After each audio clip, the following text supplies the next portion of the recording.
Good morning, Morai V'Rabotai. B'ezrat Hashem, Mincha is going to be 6:55. Please be on time. Today's learning is Ilui Nishmat Jara Yisrael Bat Raya Rachel, sponsored by Alex Levy. Further sponsorships, please contact Rabbi Babayev.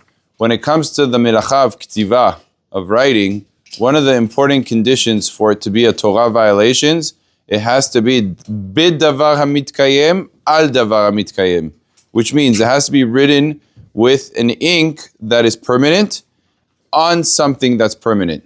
Meaning to say, if I take a pen and I write on a piece of paper, the piece of paper is something that will last a long time, the ink is something that will last a long time, that's when I am hayav, that's when I violated a Torah violation.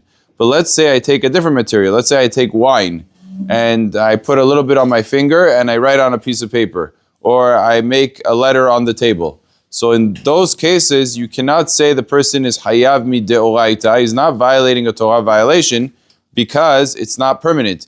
The ink is not, the ink in this case, meaning the wine, is not something that's going to write on a permanent scale, whether it's on paper or it's on the table, because it's just going to dry up and then you won't have any more writing. So that's not hayav mi deoraita. Or similarly, a person who takes some stick and he writes on the soil, on the ground, or in sand, it might show for a few minutes, but the wind is going to come, someone's going to step on it, it's not going to last permanently, and therefore the prohibition is only rabbinic and not a Torah prohibition. So that applies in two directions. I'll give you a common example. Let's say a person goes by a window and it's, the window itself has a little bit of condensation.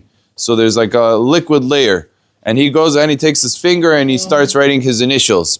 So that would be asur to do on a rabbinic level. It wouldn't be asur mideoraita, because from the Torah it has to be permanent. But he did something, he wrote letters, he wrote it in a non-permanent fashion, it would still be a prohibition. So it is important to keep in mind, because sometimes people don't realize that they're violating a prohibition because they're saying, I'm not using ink, I'm just using the condensation.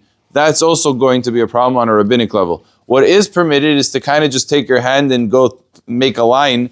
If you're not making any writing, and it's also like a condensation type thing, that is permitted because there's no words being formed and it's not permanent. There's no permanency to it. But other than that, it would be asur, at least on a rabbinic level, to do. And as I said, if it's writing on wood, it's writing on paper, it's writing on something that is a material with hadavar hamitkayem, then he's going to be obligated from the Torah. Baruch Adonai le'olam.